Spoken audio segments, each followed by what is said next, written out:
On our 5th wedding anniversary, my husband admitted his secretary was 7 months pregnant. "It's not my fault you can't have kids," he said. That night, I quietly packed my things. The next morning, when he found the signed divorce papers on the table, he completely lost it. "Hey everyone, I'm Audrey Robinson." For 5 years, my husband, Zane, and I had desperately longed for a child. I'd sit there, my mind spinning, trying to process his words. It felt like the ground had been ripped from beneath me, leaving me to float in an empty, painful void. Zane's eyes welled up with tears, his voice shaky as he pleaded, "Audrey, the baby is already 7 months along. Please let her keep it." He paused, then in a softer tone added, "I'll walk away with nothing. But please don't take this child away from her." I just nodded, my thoughts too jumbled to form a proper response. Fine, let Maya have the baby. After all, this was the illegitimate child Zane had begged for, the one he had wanted for so long. It wasn't my place to stand in the way. In the 5 years of our marriage, we had never been blessed with a child. At first, I believed that some things simply couldn't be forced. If it was meant to happen, it would in due time. Zane had once shared this belief. He comforted me every time I felt disappointed, saying, "Audrey, don't worry. Good things take time. Our little one is probably just waiting for the perfect moment to surprise us." In those moments, I truly believed him. He was a man who loved children deeply, and his understanding of my heartache was something I cherished. But over the past 2 years, with pressure from my in-laws building, Zane's attitude began to shift. I noticed subtle comments about my inability to conceive. Remarks that seemed innocent at first, but gradually became pointed. Then, without consulting me, Zane scheduled an appointment with a renowned gynecologist in Oceanside City. He wanted me to get tested, to find out if something was wrong with me. I was stunned when he brought it up. Anger surged through me, and for the first time in our marriage, I truly lost my temper. "Zane, if anything, you should be the one to get tested first. It's much easier for men than for women." I could feel my voice shaking, but I wasn't about to back down. "If your results come back normal, then I'll consider it. That's the fairest approach and the least painful for both of us." As the words left my mouth, Zane's expression darkened, his eyes narrowing with indignation. His voice rose in protest. "How could I possibly have a problem? It's been 5 years. Are you really not going to consider our future? All I'm asking is for you to get tested. If there's an issue, we can find other ways to have a child. Don't you want to have a baby that belongs to us? One created from our love." I stood frozen, my heart pounding. His words hit me like a slap across the face. He had turned the tables, accusing me of being the one standing in the way of our future, as if he had been the only one trying, the only one sacrificing. For a moment, I couldn't recognize the man standing before me. The gentle, rational, and loving Zane I had known seemed to have disappeared. The man in front of me now was cold, calculating, and unexpectedly cruel. I took a deep breath, regaining my composure, and replied in a calm but firm tone, "If you're willing to take the test, then I will, too." But I refused to accept one-sided suspicion directed at me alone. Zane's face fell, his shoulders slumping as if the weight of my words had crushed him. He spread his hands helplessly, his lips pressed into a thin line. The warmth that once lived in his eyes had long since disappeared, replaced by an unsettling coldness. The missing ring and the confession from that moment on, Zane's behavior changed. He started going on business trips more frequently, each one lasting longer than the last. When he was home, his presence was distant, as if his mind was always elsewhere. Even when I shared stories with him, he barely reacted, offering only half-hearted responses. When I asked about his work, hoping to catch a glimpse of his world, he simply smiled and brushed it off. We were no longer even polite acquaintances, just two people bound by marriage, yet growing so far apart that the idea of mutual respect seemed like a distant memory. I foolishly believed it was just a phase, that Zane's neglect of our home was temporary, a result of his work pressure. I convinced myself it would pass. But that was before the day Zane came home from yet another business trip. And for the first time in 5 years, I noticed something that made my heart stop. A simple detail that spoke volumes. His wedding ring was gone. That ring, the one I had designed myself. From the first draft to the final design, I had spent over 30 nights meticulously perfecting every detail. Each line, each curve, every facet of the ring was carefully considered, as if crafting the very foundation of our future together. In my professional world, I was well known for my skill and precision. But when it came to designing my own wedding ring, I found myself no different from a nervous apprentice. The weight of the task hung over me. What if I made a mistake? What if it didn't turn out exactly as I had imagined? Zain had been with me through the entire process.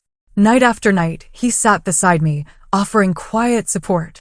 Despite knowing nothing about jewelry design, he listened attentively to my every explanation, why I chose this stone, why I favored that setting, and the meaning woven into each intricate design.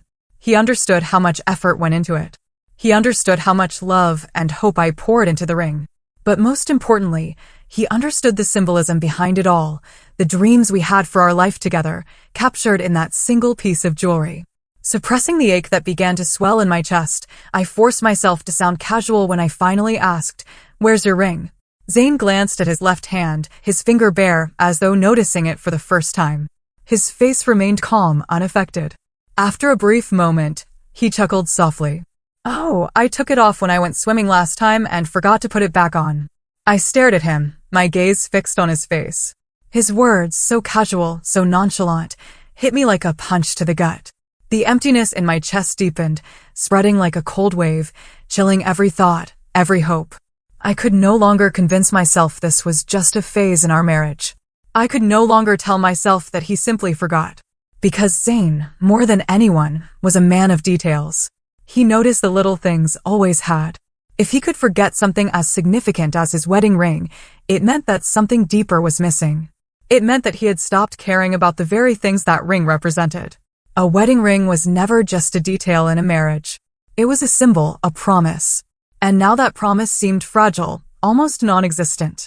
I swallowed hard, the lump in my throat threatening to choke me. But I knew I had to talk to him. I had to understand what had happened. What had made him start treating our marriage like a mere obligation rather than a commitment? What had changed? What had gone wrong? But before I could gather the courage to speak, before I could even bring up the conversation, something shifted that night. The night I had planned to share my excitement with him, the night I had just learned that the diamond ring I designed had become our company's best-selling piece of the season, was the same night he spoke first. "Audrey," he said, his voice heavy, serious, but devoid of emotion. "I need to tell you something." My heart skipped a beat, my breath catching in my throat. The words that followed felt like a blade slicing through the air. "Maya, my secretary, she's pregnant. 7 months now. 7 months. My mind raced, processing the words, the time frame. I did the math quickly, the calculations spinning in my head like a whirlwind. That was right after our argument about having children. That was when things began to change between us. When Zain started to pull away, to drift. The signs had been there all along. If only I had been willing to see them. His apology followed, soft and hollow. "Audrey, I'm sorry. I was drunk. I wasn't thinking. It was just that one time. I swear. I've never traveled alone with her since." His voice felt so distant, like it was muffled underwater, drifting far away from me. His words didn't reach me. Not really. They bounced off the walls of my mind, but they didn't ease the pain. My hands shook as I reached for my glass. The trembling so intense that I didn't even realize I had let it slip from my grasp. It crashed to the floor, shattering into 1,000 pieces. Each shard a reflection of the brokenness I felt inside. And as those fragments scattered, so did the last remnants of my breath. My throat tightened. My lungs felt like they were being squeezed, as if someone had wrapped their hands around my neck, choking off the air I so desperately needed. The weight of the words hanging in the room pressed down on me like a heavy, suffocating fog. What did it really mean to be 7 months pregnant? It meant that the due date was only 2 or 3 months away. For Maya, an employee at Zain's company, it wasn't something he had just recently discovered. He had known all along. And by not taking any action, he had silently allowed this child to grow to the stage. The betrayal felt even more unbearable, knowing that he had chosen inaction, allowing the pregnancy to progress without regard for how much it would devastate me. Maya tried to terminate the pregnancy last month. Zain's voice broke the silence, his words hanging in the air like an uncomfortable confession. "She and I both wanted to correct our mistake, but it didn't work," he added, almost as if he were trying to make me understand. "Her body has been weak ever since." His voice was sincere, his eyes pleading, as though he was looking for some form of understanding, some kind of absolution from me. It was clear. He truly believed that his desperate attempt to fix his mistake would somehow redeem him. But did he really think I could be so utterly devoid of self-respect that I would accept another woman's child into my marriage? Did he think I could just forgive him for everything? A failed abortion. What a pathetic lie. His words were just an attempt to show that he had tried to make amends after his infidelity. But the truth was, the baby had been too strong, too determined to be erased. So now here he was, left with no choice but to face the consequences of his actions. The flood of information hit me like a wave, threatening to drown me in its sheer weight. But I forced myself to stay calm, to push my emotions down and keep control. I wouldn't let him see the turmoil inside me. I wouldn't let him see how much this was destroying me. So, Zane, what exactly do you plan to do? I asked, my voice steady, betraying none of the anger or heartbreak that churned within me. When he saw that I wasn't responding with immediate fury, he seemed to relax, thinking that perhaps I was coming around to his reasoning. After a moment of contemplation, he grabbed my hand, his grip eager and excited, and said, "Once she gives birth, we can raise the child as our own."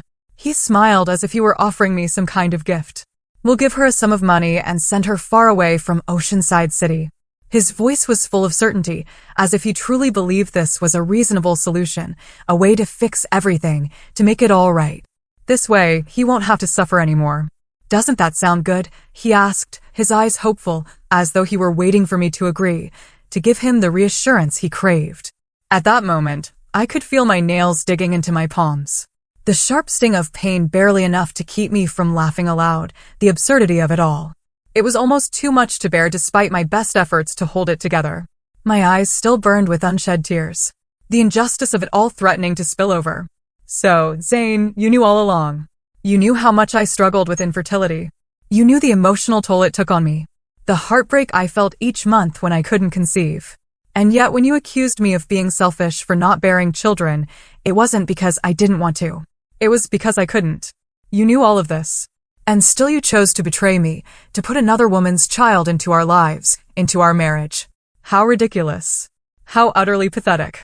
Zane, how did you become this person? Or perhaps I never truly saw you for who you were. We had been together for 8 years since our university days. He had been the student council president, and I was the head of the etiquette department. We had been the perfect couple, the envy of our friends when we first met. He had been shy and uncertain, but over time he had grown into someone who was passionate, devoted, and full of love. We had built our lives together, and I had truly believed that we were soulmates for 8 years. He had never once faltered as a partner. He had treated me with nothing but kindness and affection. Our friends had all said we were a perfect match. Even my father, notoriously difficult to impress, had spoken highly of him. Everyone had said we were the epitome of love, the couple everyone else should aspire to be, and I had believed them. I had believed that if anyone in this world was meant to be with me, it was Zane. But now standing before me was a man who expected me to accept the child he had conceived in betrayal, a child that was the product of his infidelity. And he had the audacity to tell me it was all for my own good, to spare me from suffering. "Zane, when you wear a mask for too long, taking it off will tear your skin. Seeing you in this pathetic state now, it's nothing short of disgusting. There was no way in hell I would ever accept this, would ever allow myself to be the woman who tolerated such a betrayal. There was no forgiveness in my heart. Not for this, not for him.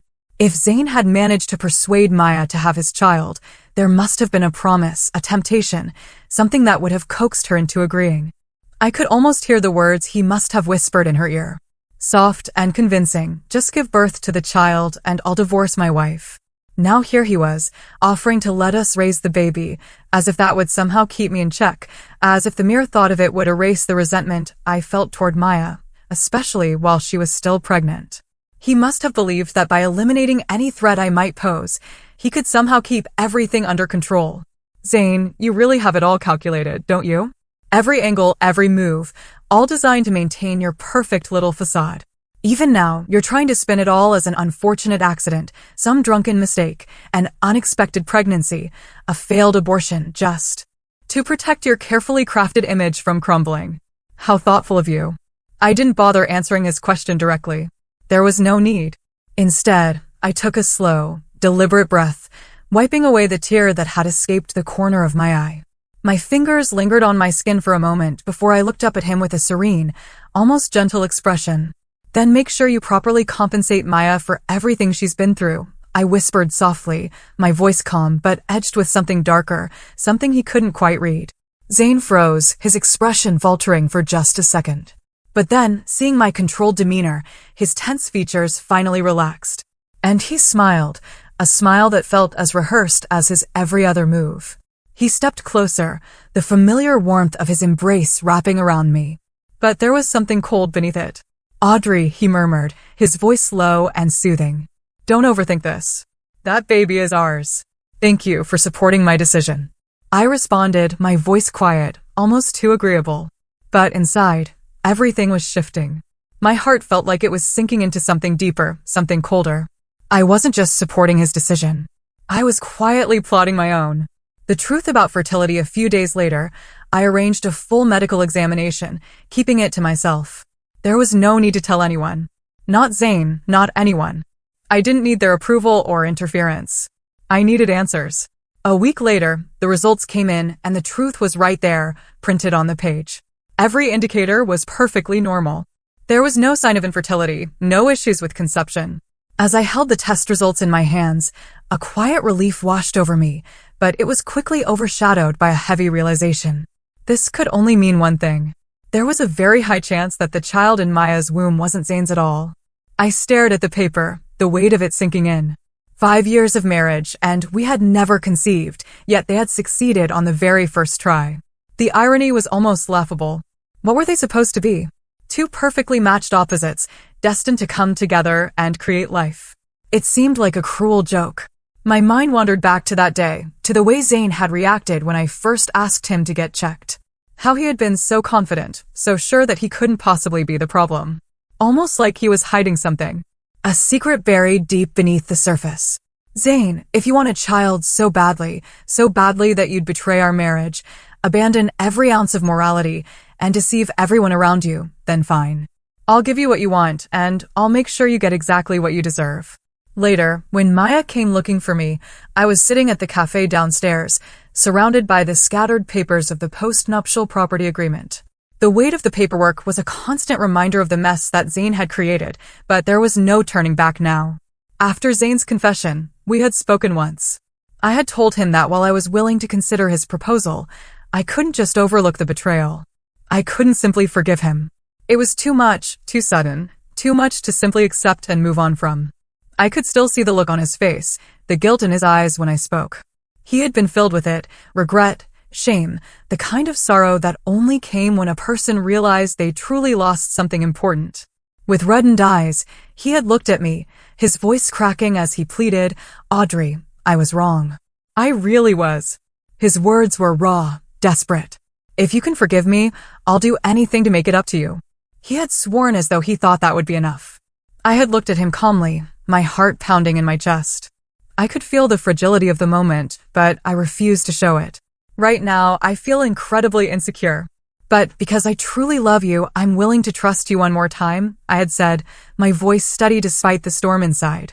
Zane, looking as though he had been given a second chance at life, had sworn to me with utmost sincerity, "Audrey, I will never betray you again."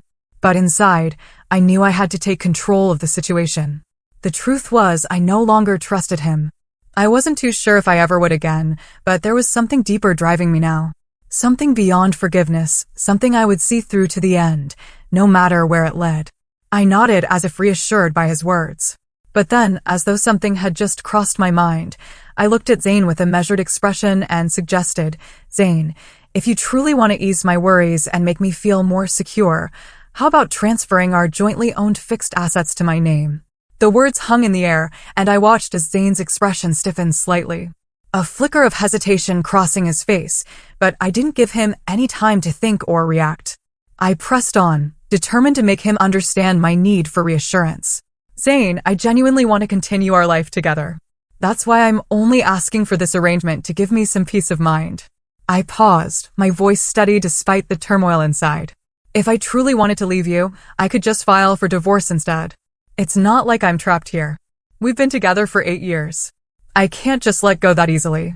I will accept this child and raise them as my own. I'm willing to give you another chance."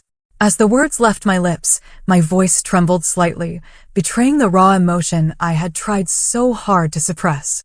A single tear slipped down my cheek, and I quickly wiped it away, my composure faltering for just a moment. Zane, who had initially hesitated, fell silent. The room seemed to grow heavy with the tension between us. His gaze was fixed on the floor, his mind seemingly at war with itself. I could tell that he was processing what I had just said, weighing the implications of my request. But eventually, after a long pause, he spoke. He chose to believe in the woman he had spent 8 years with, the one who had always been obedient and reasonable. He believed I couldn't possibly turn the tables on him, that everything was still under his control. Oh, how arrogant he was. A week later, Zane transferred all the fixed assets we had acquired after marriage into my name, and the documents were officially notarized. He did it partly out of guilt, but mostly to keep me from leaving. He was afraid.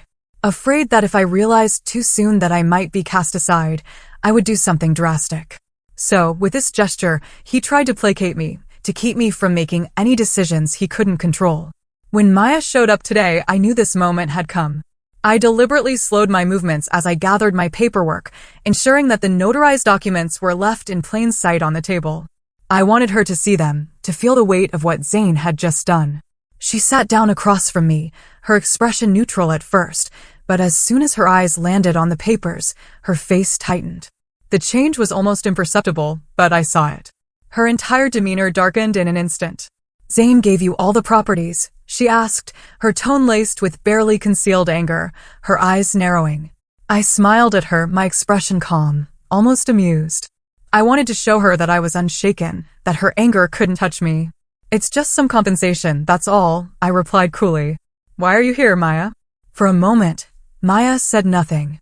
She absently ran her heavily adorned fingers over her round belly, her gaze flickering toward me as if trying to gauge my reaction. But when she saw how unbothered I was, disappointment flicked in her eyes. Her fingers tightened slightly around her cup, and she seemed to deflate, the confident air she had once held slipping away. Finally, after what seemed like an eternity of silence, she spoke, her voice soft but deliberate. "Audrey, I came here today to apologize to you." I raised an eyebrow, surprised by the sudden shift in tone. Maya's apology felt almost too calculated, too measured, but I remained silent, letting her continue. "I've been pregnant with Zane's child for 7 months now," she said, her voice timid, but her hand never stopped caressing her belly in that deliberate, almost provocative motion. I gave her a small nod, my face betraying nothing. I calmly lifted my coffee cup to my lips and took a sip. "He already told me," I said, my voice smooth. "Since you're 7 months along, you should focus on taking care of yourself." I let the silence stretch for a moment before adding, "If it's a Robinson child, I'm sure Zane's parents will be very welcoming."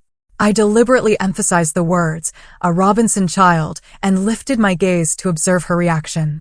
For a split second, I saw Maya stiffen, her fingers tightened around her cup.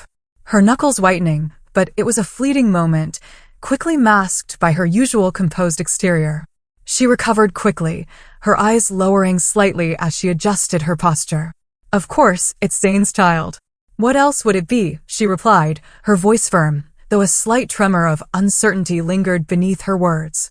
I placed my cup down, nodding slightly, acknowledging her confidence, or rather, the lack of it. She sounded so certain, her expression steady once more. Yet, deep down, I knew the truth. After sneaking around with Zane for so long, she must have assumed there was no doubt that the child was his. How unfortunate for her that Zane turned out to be so unreliable. Not long after my meeting with Maya, I received a message from my friend Elise. A while ago, I had asked her to help me look into something. Elise worked at the company's headquarters, while Zane was the CEO of a subsidiary, though they weren't in the same office. Getting information about the branch company wasn't difficult for her. She had been making discreet inquiries within the administration department. And after a few days of careful digging, she uncovered something that made my blood run cold. 8 months ago, Maya had a boyfriend.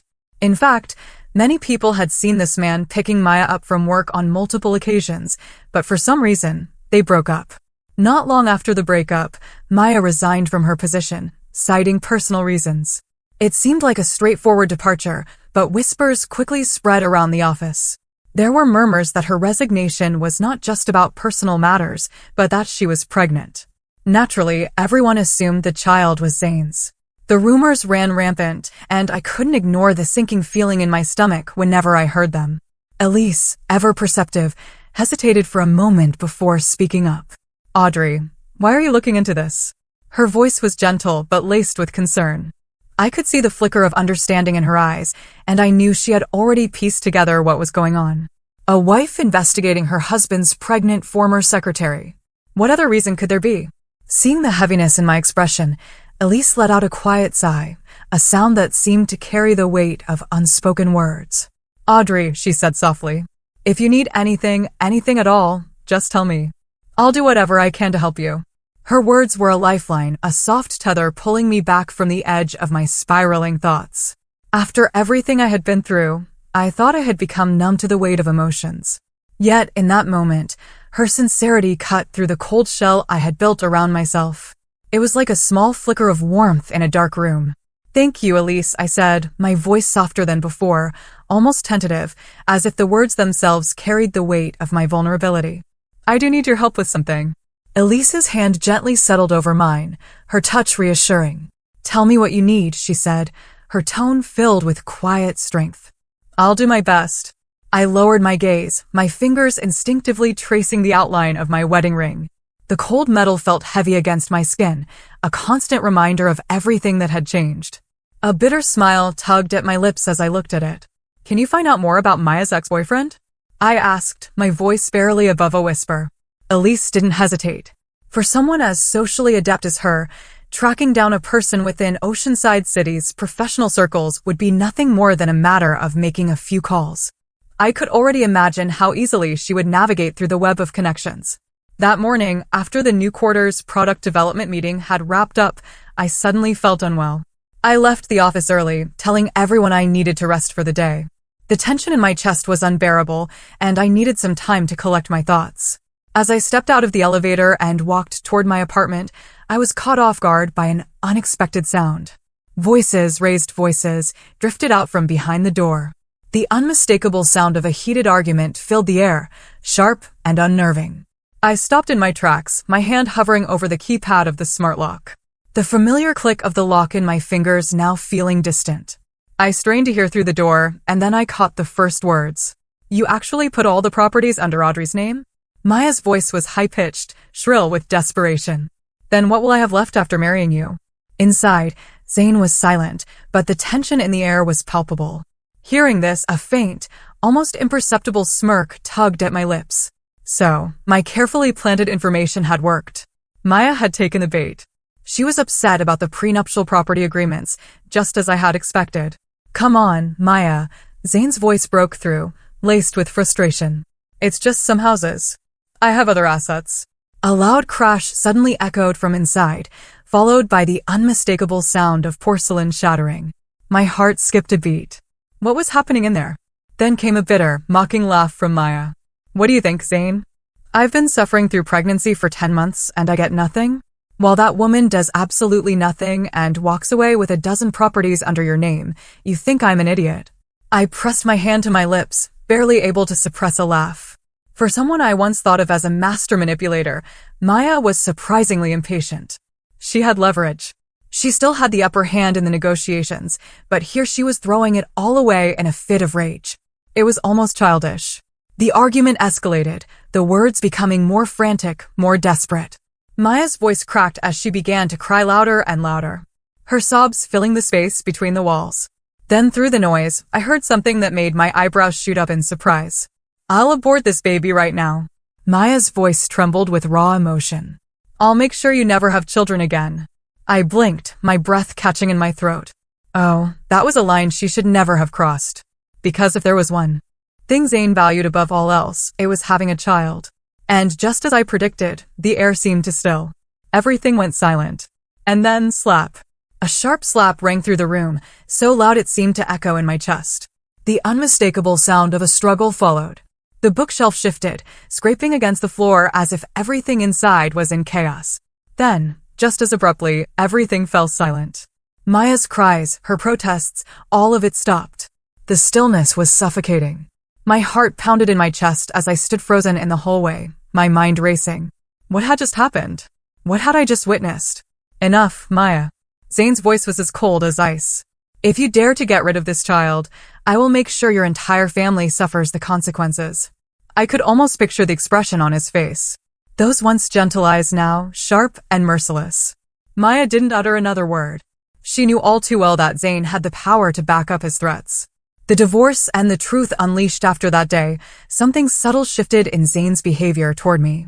He started coming home on time, avoiding unnecessary business trips, and even began giving me gifts again on special occasions, gestures that had long since disappeared from our lives. At first, I couldn't help but notice the shift in his behavior. The effort he was suddenly putting into maintaining an illusion of normalcy. I played along, feigning cooperation, though every part of me knew exactly what was happening. Zane had once planned to divorce me after the baby was born, then marry the young and beautiful Maya, the woman who had caused this whole mess. But things had started to change. After witnessing Maya's recent breakdowns and seeing how I had transformed into the picture of understanding and obedience, Zane was reconsidering. He was realizing that maybe the easy solution wasn't the best one. His sudden shift in attitude meant something.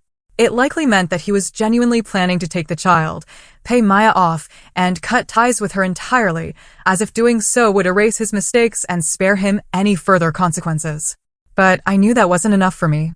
While this outcome might seem to work in my favor, it wasn't the ending I truly desired. Not even close.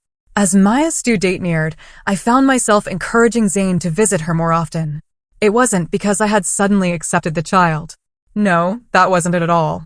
I wanted him to invest more of his emotions and energy into this baby, to bind himself to it, so that when everything eventually fell apart, his disappointment would be that much more crushing. To my surprise, Zane seemed reluctant.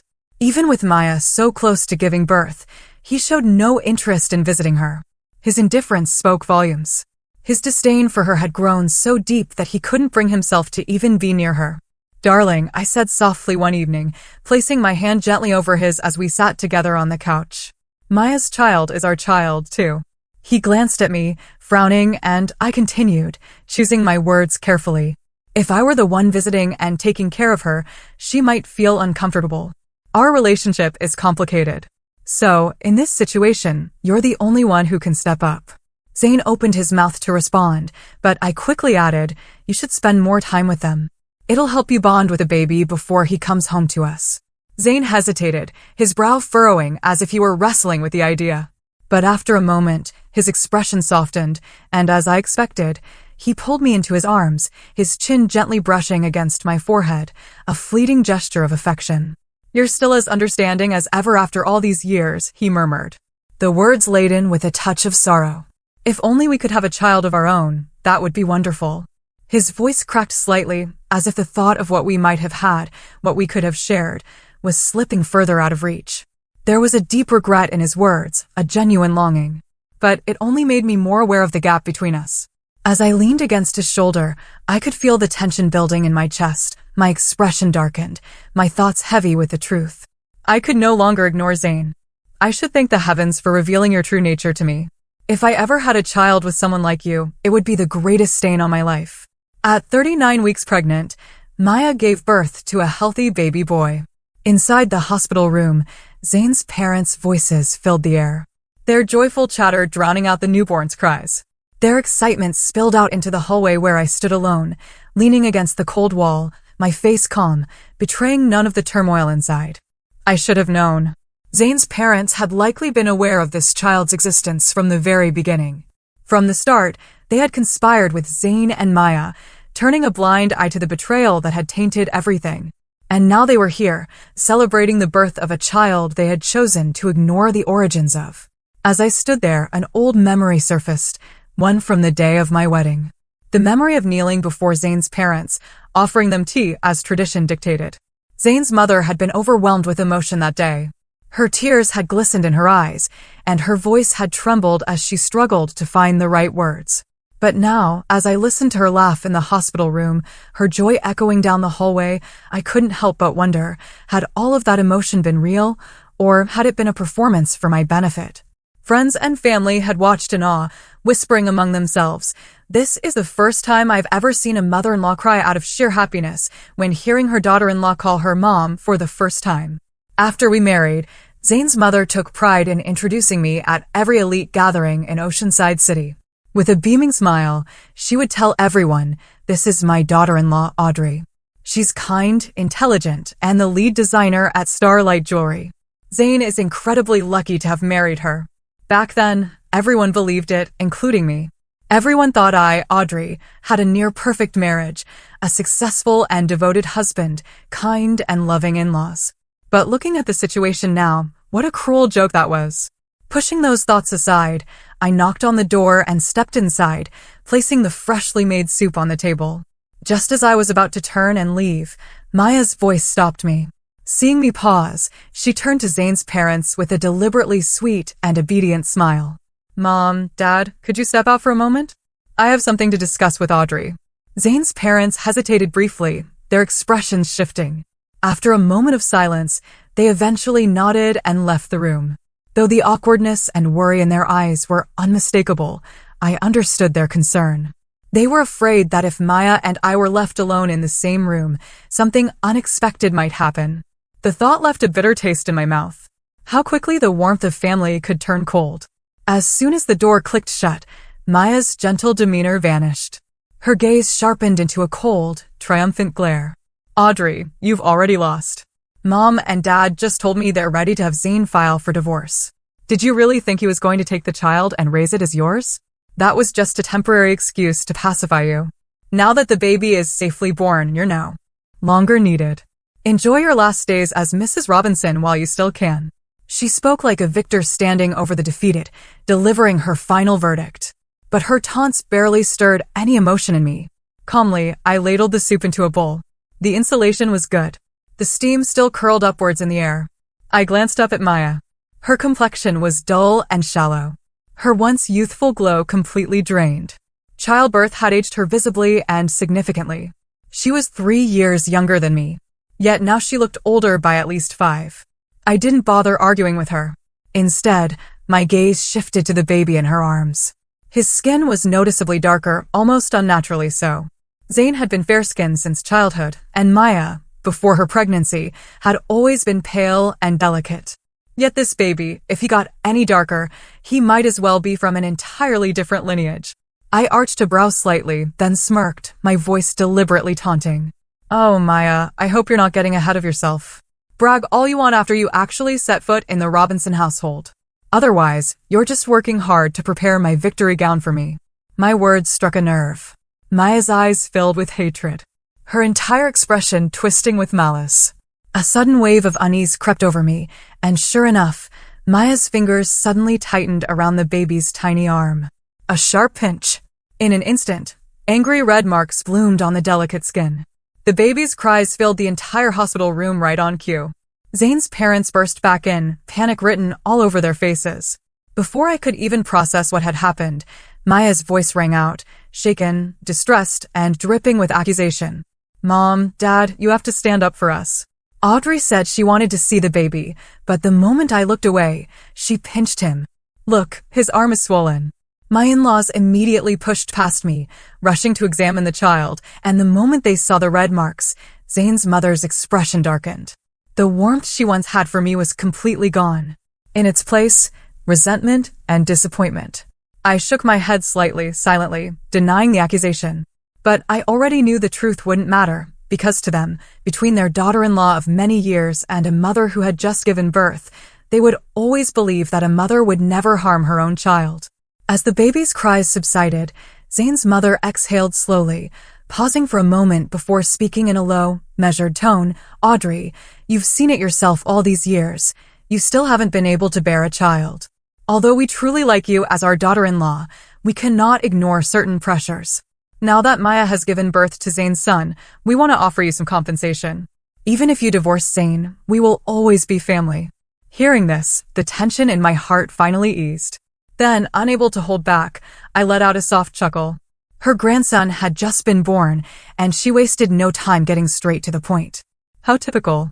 A family so hypocritical, so indifferent. I didn't bother responding to Zane's mother's so-called words of comfort. Instead, I lifted the bowl of soup I had just poured and downed it in one go. Mom, this fish soup, you taught me how to make it 4 years ago. I have always respected and cherished you. But today, this will be the last time I call you Mom. There's no need to talk about family anymore. Goodbye. The final cut 1 week later, Zane came to me with the divorce papers sooner than I had expected. I had deliberately provoked Maya during my visit to her hospital room last week, intending to pressure her into pushing Zane to divorce me as soon as possible. I needed him to feel the deepest guilt when negotiating our divorce, ensuring that I received the maximum share of assets. Otherwise, with the way Zane was growing increasingly frustrated and helpless toward Maya, I genuinely feared he might choose to keep the baby, but discard the mother. Fortunately, Maya and Zane's parents did not disappoint me. I looked up at Zane, my face carrying the same familiar gentle smile. But he looked utterly exhausted. His usually well-groomed hair was unkempt, hanging messily over his forehead. The dark circles beneath his eyes were evident behind his gold-rimmed glasses. His entire demeanor exuded fatigue. Zane clutched the divorce papers tightly, his gaze shifting between the document and me, his expression conflicted and pained. After a long silence, he finally spoke. Audrey, I'm sorry. I swear I never wanted to divorce you, but I had no choice. Maya is threatening me with the baby. My parents are siding with her, pressuring me endlessly, so I had no other option. He slowly pushed the divorce agreement toward me. Lowering my gaze, I focused on the asset division section. Since we had already notarized the property under my name, there was no dispute there. 15 properties across various locations and 7 luxury cars. As for Zane's savings and company shares, he had written an 80-20th split, 80% to me, 20% to him. That genuinely surprised me. I had consulted a divorce lawyer beforehand. In cases where one spouse is at fault, they typically received 10% to 20% less in the settlement. I had planned to contact my lawyer and fight for at least 70% if Zane's offer was anything lower. But now, this arrangement saved me the trouble. Just as I picked up the pen to sign, Zane suddenly grabbed my hand. His eyes glistened with unshed tears, and his voice trembled with emotion. Audrey, I know you've suffered during this time. I truly thought everything would go as I planned, but Maya has been threatening me every day. She says if we don't divorce, she'll jump off a building with the baby. I had no choice regarding the financial compensation. Don't worry, I will transfer everything to your name immediately. And in the future, if you don't have children of your own, you can treat our son as yours. A wave of disgust surged through me. I withdrew my hand from his grasp, my expression cold and indifferent. There's no need for that, Mr. Robinson. From now on, take care of yourself. With that, I picked up the divorce papers and walked away without looking back. Zane had no idea if I ever wanted a child, I would have one of my own. But as for him, that was no longer an option. Over the next 2 weeks, I sold off all the company shares Zane had allocated to me at a high price. The profits were significant, and as I stared at my bank account balance, I couldn't suppress a satisfied smile. I received a message from Ezra Sullivan, Maya's ex-boyfriend. In fact, the week Maya gave birth, Elise had already tracked him down, but at the time I chose not to meet him right away. I told Elise to wait until my divorce was finalized. Now that the company's shares had been sold, the timing was perfect. When I finally met Ezra, I didn't bother with pleasantries. His appearance was rugged and unrefined, resembling someone from a remote countryside, a far cry from what I had expected. I sat across from Ezra and pulled a photograph from my bag. In it, Maya was holding a baby, standing alongside the Robinson family. Ezra glanced at the picture, but showed little reaction. He recognized Maya, but his response was indifferent. We've already broken up. This has nothing to do with me. I let out a sigh, resisting the urge to roll my eyes at his obliviousness. Still, I kept my patience and nudged him further. If we go by the timeline, Maya got pregnant around August of last year. At that time, were you absolutely certain you had already broken up? Or, to put it more bluntly, are you sure you didn't sleep together after that? Ezra's brows furrowed slightly. For a moment, he seemed lost in thought, as if sifting through his memories. Then realization dawned on him. Wait, are you saying this child might be mine? I gave him a firm nod. Ezra stared at me, stunned, before slowly lowering his gaze. Back to the photograph, he sat frozen for a long time, his fingers tightening around the edges of the picture as he examined it over and over again. Then, suddenly, as if something clicked in his mind, he pulled out his phone. He scrolled quickly through his screen before handing it to me. I looked down. A long list of hotel booking records filled the screen. Most of them were from the summer of last year, between July and September.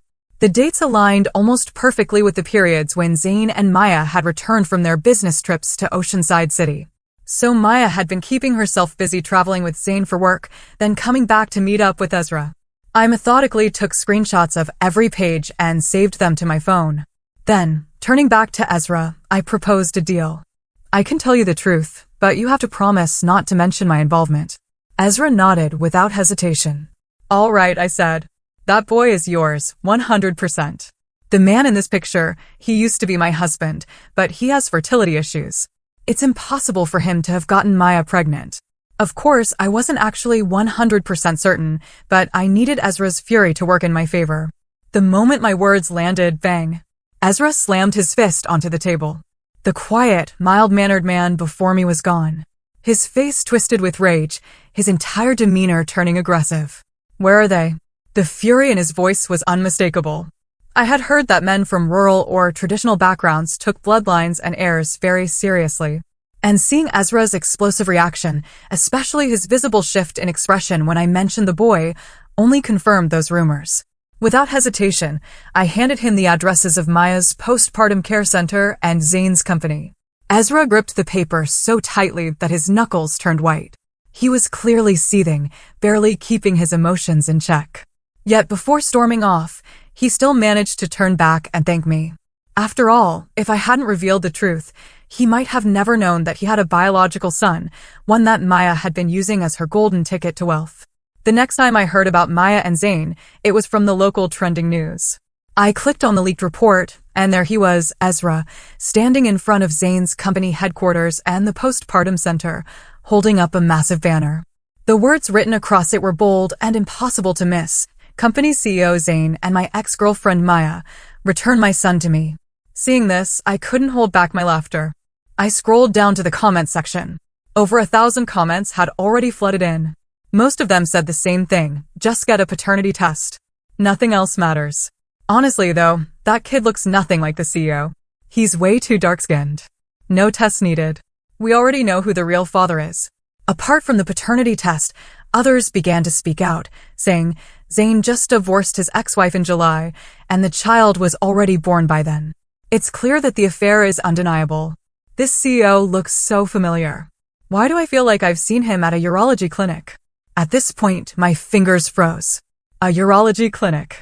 If what this netizen is saying is true, Zane must have known from the start that his fertility was an issue. Yet, he still went on to make all these despicable choices. The public uproar quickly gained momentum, and the trending topic shot to the top of the local news charts in Oceanside City overnight. The company's stock price plummeted. I looked at the substantial sum of money in my bank account and couldn't help but feel a sense of satisfaction.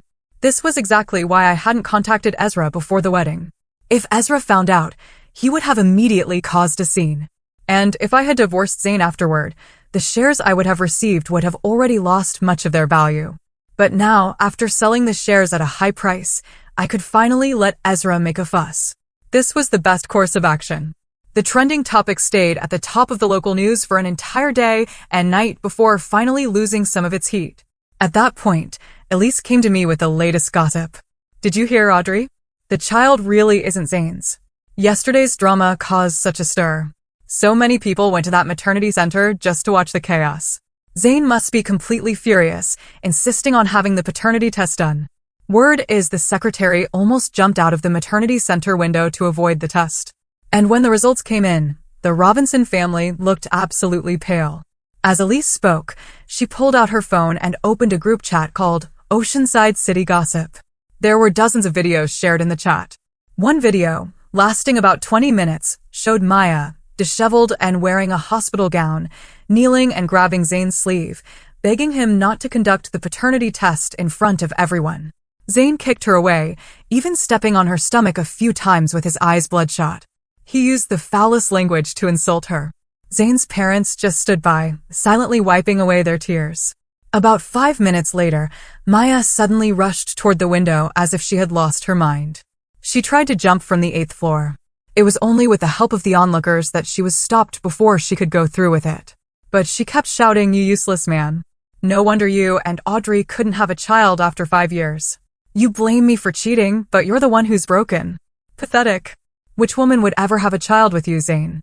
You'll never have heirs in this life." Elise laughed uncontrollably, leaning closer to me as she continued. There's another video where Zane receives the paternity test results. In the video, Zane held the test report. His face darkened, grim.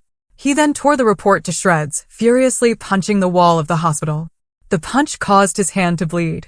Meanwhile, Maya, sitting nearby, looked like a woman in her 40s or 50s. Her eyes vacant and her skin dull yellow. In her early 20s, her face had already begun to sag beyond recognition. She stared blankly out the window, completely indifferent to the noisy crowd of onlookers and reporters. Elise snickered, mocking. Now Zane's been cuckolded, his reputation in ruins, double trouble for him. Maya's dreams of entering high society are shattered. And now everyone's mocking her. Hilarious. Seeing this, I couldn't help but feel a sense of joy inside. In just a few months, I had gone from being the one betrayed and discarded by the Robinsons to now holding the majority of the Robinson family's assets. And I had also gotten rid of a husband who was nothing but a useless, infertile man. With that thought in mind, I smiled and put my arm around Elise. Come on, sis. Let's go on a trip to Northern Europe to celebrate.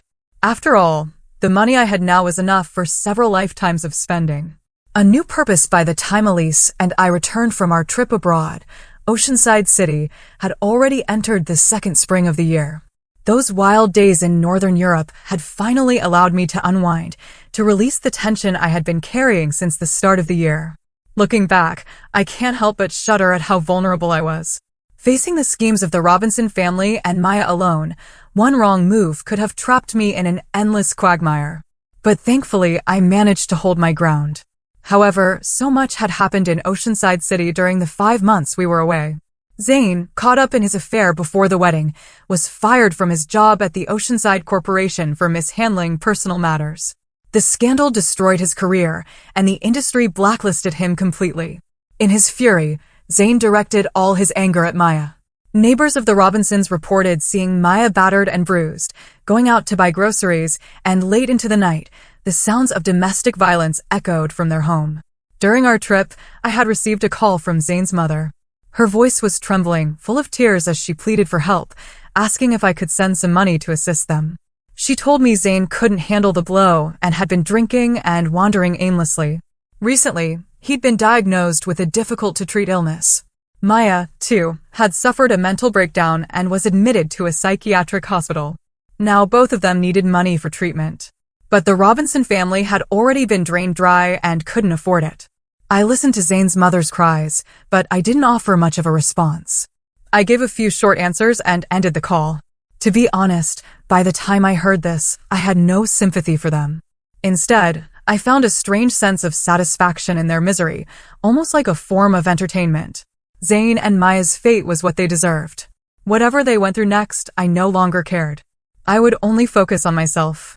In the following days, I turned my attention to designing my new quarterly collection, a starry-themed ring for single women. When I was married, my designs focused mainly on wedding bands. But now that I was divorced, my focus had shifted. This change in my identity brought new thoughts and inspirations. I wanted to encourage other women facing difficulties in marriage or relationships to be brave and embrace a single woman's ring. It's a great idea, but why the star theme? Stars always accompany the moon. It doesn't seem to reflect the core concept of female independence and self-sufficiency. I almost found myself at a loss for words. But then suddenly, I remembered the sky full of stars I had seen in Northern Europe. Actually, most stars are independent celestial bodies, shining with their own light. They don't rely on the moon to exist. Just like you and me, we are independent individuals. We don't need to rely on anyone or any relationship to define our existence. My words seemed to resonate with the group, and the idea of a starry-themed single woman's ring began to take shape in a new light. The room fell silent for a moment as my words hung in the air. I could see the faces around the table, some with a hint of surprise, others with new understanding. The atmosphere shifted from doubt to curiosity, and I could feel the energy of the meeting changing. One of the senior designers, a woman who had been skeptical at first, leaned forward. I see what you're saying now. It's not just about the star design. It's about empowerment. It's about showing women that they can shine on their own without needing anyone else to validate their worth. She smiled, her tone warmer than before. Encouraged by her response, I continued, my voice steady and confident. Exactly. This ring isn't just a piece of jewelry. It's a symbol for every woman who has walked away from a relationship that didn't serve her. For every woman who has chosen herself over societal expectations. This ring will be a reminder that she is enough on her own. The others nodded, some taking notes, others exchanging glances that spoke volumes. I could tell that the idea was finally beginning to take hold. The theme wasn't just a design concept. It was a message. A message I was passionate about, something that came from my own journey, my own transformation.